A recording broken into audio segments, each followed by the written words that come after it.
Student, आज हम पढ़ेंगे विशेषण। अभी हमने पढ़ा था संज्ञा पढ़ ली, सर्वनाम पढ़ लिया, लेकिन संज्ञा सर्वनाम की विशेषता बताने वाले के बारे में डिस्कस करेंगे, जिसे हम विशेषण कहते हैं। विशेषण मतलब विशेषता। विशेषता जो उसमें कुछ खास हो उसको बताया जाता है। और विशेषण कहते किसे हैं? जो शब्द संज्ञा या सर्वनाम की विशेषता बताते हैं उन्हें विशेषण कहते हैं। या हम ये भी कह सकते हैं संज्ञा सर्वनाम की विशेषता बताने वाले शब्दों को विशेषण कहते हैं। विशेषण चार प्रकार के होते हैं बेटा, गुणवाचक, संख्यावाचक, परिमाणवाचक और सार्वनामिक विशेषण। इसको देखिए, सार्वनामिक बोलेंगे, क्या बोलेंगे इसको? सार्व। पहले देखो सार्व ऐसे लिखा जाता है, सार्व ऐसा लिखा जाता है, फिर नामिक, सार्वनामिक। सर्वनामिक नहीं बोलेगा इसको कोई भी, सार्वनामिक बोलेंगे। अब आता है फर्स्ट आता है गुणवाचक विशेषण। गुणवाचक विशेषण में सिर्फ हमें अच्छी चीजें नहीं लेनी, इसमें दोष भी ले सकते हैं, रंग भी ले सकते हैं, आकार भी ले सकते हैं, रूप भी ले सकते हैं। इस प्रकार से हम कुछ भी ले सकते हैं, जैसे काला लड़का, गोरा लड़का, अच्छा बच्चा, कुछ भी लिख सकते हैं, अच्छा बच्चा। इस प्रकार से हम कुछ भी इसके मतलब संज्ञा शब्द से पहले, ये संज्ञा हो गई, संज्ञा की विशेषता बता दी। बच्चा क्या है? हमारी संज्ञा कौन सी है? जातिवाचक संज्ञा, संज्ञा से पहले आया है, तो ये क्या हुआ? ये विशेष्य है। ये जो संज्ञा सर्वनाम शब्द होते हैं बेटा विशेष्य कहलाते हैं, जैसे बच्चा, लड़का। जो हमारे संज्ञा शब्द होते हैं, संज्ञा शब्द क्या कहलाते हैं? विशेष्य। संज्ञा शब्द को हम क्या कहते हैं? विशेष्य। जिसकी विशेषता बताई जा रही है, जिसकी विशेषता बताई जा रही है वो विशेष्य है, और जिस वर्ड से बताई जा रही है वो हमारा विशेषण। जिस वर्ड से बताई, जिस शब्द से बताई जा रही है वो हमारा विशेषण कहलाएगा। जैसे सुंदर फूल, काला घर, कुछ भी हम बोल सकते हैं। क्लियर बेटा? जैसे चौकोर कमरा, तो कमरे की आकार बता दिया, तो इसी प्रकार कुछ भी हम उसमें लिख सकते हैं। अब आता है संख्यावाचक। संख्या मतलब काउंटिंग। काउंटिंग जिसको हम काउंट कर सकते हैं बेटा, जिसको हम क्या कर सकते हैं? काउंट कर सकते हैं, उसे हम संख्यावाचक विशेषण कहते हैं। इसके दो पार्ट होते हैं, निश्चित संख्यावाचक और अनिश्चित संख्यावाचक विशेषण।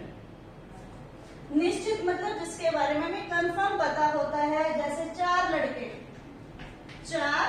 लड़के, दो फूल, जिसको हम काउंट कर सकते हैं, जिसको हम काउंट कर सकते हैं, जो काउंटेबल होती है, जिसकी गिनती गिन सकते हैं, और जिसको कंफर्म पता हो 4, 2, 10, 15, 11, तीसरा, दूसरा, चौथा, कुछ भी हम कर सकते हैं, पहला, दूसरा, तीसरा, चौथा। तो हम काउंट पता है, काउंटिंग हमें कंफर्म पता है, तो निश्चित संख्यावाचक हो गया। अनिश्चित संख्यावाचक जिसकी हमें प्रॉपर काउंटिंग नहीं पता, पूरी अच्छे से गिनती नहीं पता, जैसे कुछ लड़के खेल रहे हैं। अब कुछ लड़कों को काउंट तो हम कर सकते हैं, लेकिन हमें प्रॉपर काउंटिंग नहीं पता है, तो ये काउंटेबल ही, क्योंकि काउंटिंग की जा सकती है लड़कों की, लेकिन हमें कंफर्म नहीं पता है, तो कुछ इसी प्रकार से हम कुछ लड़के, कम बच्चे, इस प्रकार से हम कुछ भी हम यहाँ लिख सकते हैं। तो ये हमारा क्या हुआ? अनिश्चित संख्यावाचक विशेषण। नेक्स्ट है परिमाणवाचक विशेषण। अब बेटा इसको परिणाम मत बोलना, परिमाण होता है, परिणाम होता है रिजल्ट, परिमाण होता है माप तोल। परिमाप इसको मापना तोलने के लिए प्रयोग किया जाता है, माप तोल के लिए आता है। क्लियर बेटा? परिमाण होता है माप तोल, जिसको हम तोल सकते, काउंट नहीं कर सकते, नापना, तोलना, जैसे मीटर, लीटर, किलो, इस प्रकार से जहां पर आते हैं, ये हमारे क्या होते हैं? परिमाणवाचक। अब देखो 2 मीटर कपड़ा, 2 मीटर कपड़ा, कपड़े को काउंट तो नहीं करके लाते, जैसे हम लेके आएंगे तो 2 मीटर में अगर आ गया तो काउंटेबल तो है नहीं, तो क्या हुआ? हमारा निश्चित परिमाणवाचक विशेषण। निश्चित परिमाणवाचक विशेषण अगर 2 लिख दिया, 2 मीटर, 4 लीटर, 2 किलो, कुछ भी लिख दिया, तो ये निश्चित हो गया। क्लियर बेटा? अब एक जैसे थोड़ा दूध, कम चीनी। अब चीनी को ना तो काउंट करते हैं ना दूध को काउंट करते हैं, इसको तोल कर ही लाते हैं, माप तोल के लाते हैं, तो लेकिन थोड़ा कम लगा दिया तो क्या बन गया हमारा अनिश्चित परिमाणवाचक विशेषण। क्या लिखेंगे हम इसका? अनिश्चित परिमाणवाचक विशेषण। समझ आया कि देखिए निश्चित में तो हमें कंफर्म पता होगा, लेकिन अनिश्चित में कुछ थोड़ा ज्यादा कम इस प्रकार से प्रयोग किया जाएगा। अब लास्ट इसका आता है सार्वनामिक विशेषण। लास्ट क्या आता है बेटा? सार्वनामिक विशेषण। अब सर्वनाम से बना है, किससे बना है ये? सर्वनाम से। सर्वनाम से बना, इसका मतलब यहाँ सर्वनाम भी आएगा। देखिए कैसे, वह लड़का खेलता है। अब देखो यहाँ पर वह सार्वनामिक विशेषण है, सर्वनाम नहीं है, क्योंकि इसके तुरंत बाद क्या है? संज्ञा। संज्ञा से पहले सर्वनाम आता है और वह सर्वनाम विशेषण का कार्य करता है। संज्ञा से तुरंत पहले क्या आता है? सर्वनाम। और वो सर्वनाम किसका कार्य करता है? विशेषण का, तभी वो सार्वनामिक विशेषण बना बेटा। संज्ञा भी है उसमें, सर्वनाम भी है, दोनों है, इसमें यही अंतर है। सर्वनाम और सार्वनामिक विशेषण में अंतर भी आता है। सर्वनाम में क्या होता है? संज्ञा के स्थान पर लड़का नहीं आएगा, वह खेलता आएगा केवल। लेकिन अगर सार्वनामिक विशेषण है तो संज्ञा भी आएगी और सर्वनाम भी आएगा। और लेकिन वो जो सर्वनाम होगा वो विशेषण के रूप में प्रयोग किया जाएगा। जैसे लड़के से पहले आ गया, जैसे वह घर सुंदर है, वह घर मेरा है। जैसे अगर यहाँ पर वह मेरा घर लिख दिया, मैंने लिख दिया वह मेरा घर है। अब देखिए बेटा, वह मेरा घर, ये क्या होगा? सर्वनाम होगा या विशेषण होगा? ये होगा सर्वनाम, क्योंकि दोनों ही क्या है हमारे? सर्वनाम है, कोई भी विशेषण नहीं है, विशेषता नहीं बता रहे। वह घर मेरा है, वह घर मेरा है, तो इशारा करते हुए हमें बताया गया है सार्वनामिक विशेषण को सांकेतिक विशेषण भी बोला जाता है। क्लियर बेटा? लेकिन लिखने में हमेशा यूज किया जाता है सार्वनामिक, पहचानने के लिए सांकेतिक बोला जाता है। जैसे देखो यहाँ पर इतना ही अंतर है कि हमने यहाँ पर दो सर्वनाम साथ ले लिए, लेकिन यहाँ पर वो निश्चयवाचक सर्वनाम है, लेकिन यहाँ क्या है हमारा? घर के बारे में है, घर मेरा है, निश्चित उसकी तरह बताया गया है। तो संज्ञा के तुरंत पहले सर्वनाम है और वो विशेषण का कार्य कर रहा है, इसलिए सार्वनामिक विशेषण हुआ। क्लियर बेटा? आगे देखिए,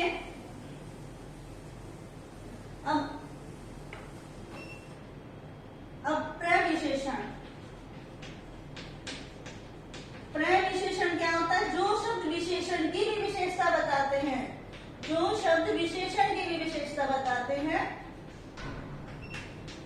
अब विशेषण की भी विशेषता आप सोचोगे, विशेषण की भी विशेषता कैसे बताई जा सकती है? जैसे देखिए, बहुत सुंदर लड़का। अब देखो मैंने लिखा बहुत सुंदर लड़का। अब सुंदर लड़का तो खाली था, ये था हमारा विशेष्य, क्योंकि संज्ञा सर्वनाम जो भी है। फिर ये है विशेषण,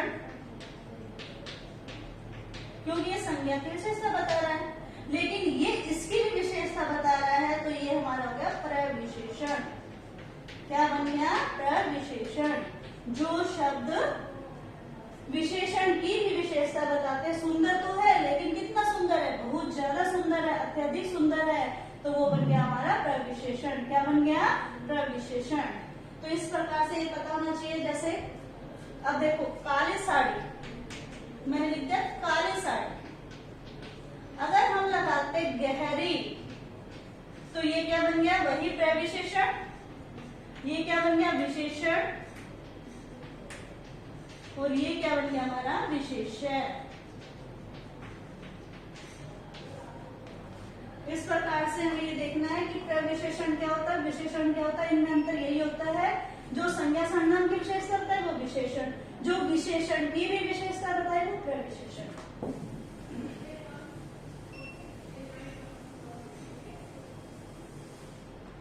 अब देखिए विशेषण की अवस्थाएं भी होती है बेटा, विशेषण की अवस्थाएं,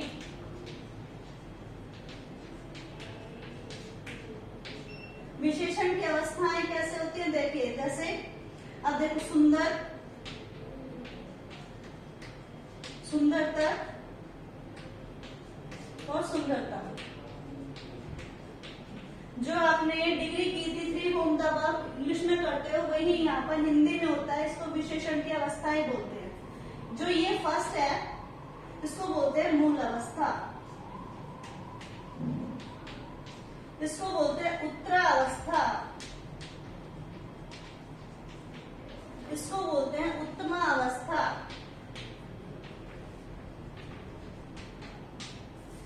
जैसे आप मेन वर्ब लिखते हो, जैसे सुंदर, जैसे गुड बेटर बेस्ट करते हो, उसी प्रकार हिंदी में हमें क्या देखना है, सुंदर, तो ये मेन वर्ब हो गई। अब इसको कंपैरेटिव के लिए, कंपेयर करने के लिए हमें सेकंड वर्ब यूज की जाती है, कंपैरेटिव डिग्री, उसको बोलते हैं उत्तरावस्था। जैसे वह मोहन से सुंदरतर है तो उसको कंपेयर किया गया, कंपेयर के लिए तो उसको कहते हैं उत्तरावस्था। लेकिन सबसे अधिक सुपरलेटिव डिग्री जिसको बोलते हैं उसको बोलते हैं उत्तम अवस्था, उसको क्या बोलते हैं, उत्तम अवस्था।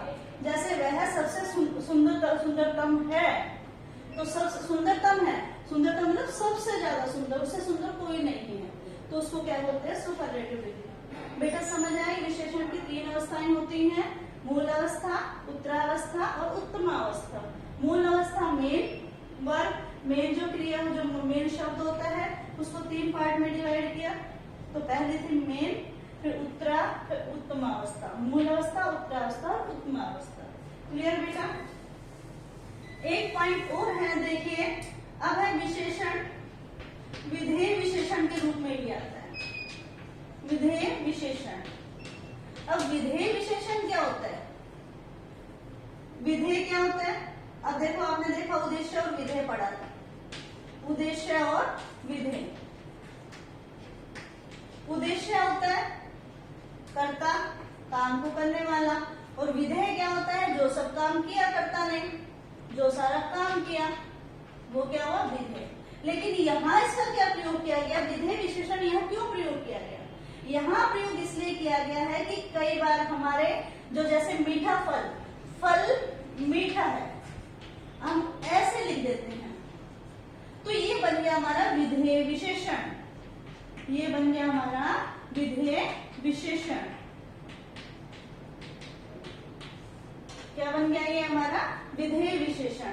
अब वो था हमारा किस प्रकार का, उद्देश्य विशेषण जिसको हम बोलते हैं, लेकिन यहाँ पर मीठा फल की जगह हमने क्या लिख दिया, फल मीठा है तो विशेषता ही, लेकिन ये बन गया हमारा विधेय विशेषण। क्या बन गया ये, विधेय विशेषण। देखिए बेटा, विशेषण की हम रचना भी करते हैं, विशेषण की हम विभिन्न प्रकार से रचना भी करते हैं।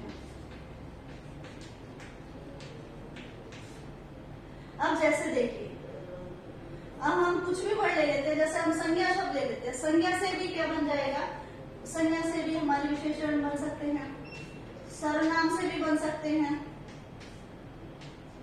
और अव्यय से भी बन सकते हैं। इस प्रकार से हमारे विशेषणों की रचना हो सकती है। संज्ञा से देखिए, जैसे हमारा देखिए भौतिक, जैसे हम और भी ले सकते हैं, विज्ञान ले सकते हैं। अब है वैज्ञानिक, वैज्ञानिक तथ्य, वैज्ञानिक बन गया, ये हमारे संज्ञा से बन गया, तो हमारा क्या बन गया, विशेषण, संज्ञा से बन गया। सर्वनाम से जैसे मम, ममता बन गया, या मेरा बन गया, मेरा भाई, मेरा भाई बन गया।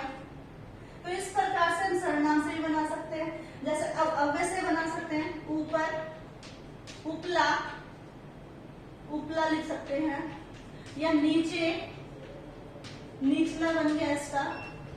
इस प्रकार से हम विशेषणों की रचना भी कर सकते हैं विभिन्न प्रकार से।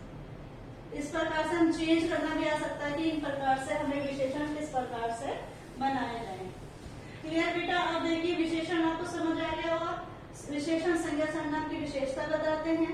ये 4 प्रकार के होते हैं, गुणवाचक, संख्यावाचक, परिमाणवाचक और सार्वनामिक। गुणवाचक में रंग, दोष, रूप, रंग, आकार कुछ भी आ सकता है उसमें। ठीक है बेटा? काला, गोरा, ऊपर, नीचे, इस प्रकार से। अब सेकंड हमारा मैंने बताया था आपको संख्यावाचक, थर्ड था परिमाण और लास्ट था सार्वनामिक।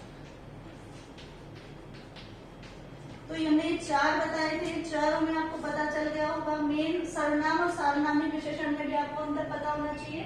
जो मैंने बताया संख्या के 2 पार्ट बताए हैं, निश्चित संख्यावाचक, अनिश्चित संख्या। परिमाणवाचक के 2 बताए हैं, निश्चित परिमाणवाचक, अनिश्चित परिमाणवाचक। निश्चित मतलब जिसमें कंफर्म पता है और जिसमें निश्चित कंफर्म नहीं पता। सार्वनामिक जो सब संज्ञा से पहले लगकर विशेषण का कार्य करते हैं उसे सार्वनामिक विशेषण कहते हैं। इसको सांकेतिक विशेषण भी कहते हैं, सांकेतिक विशेषण भी कहते हैं।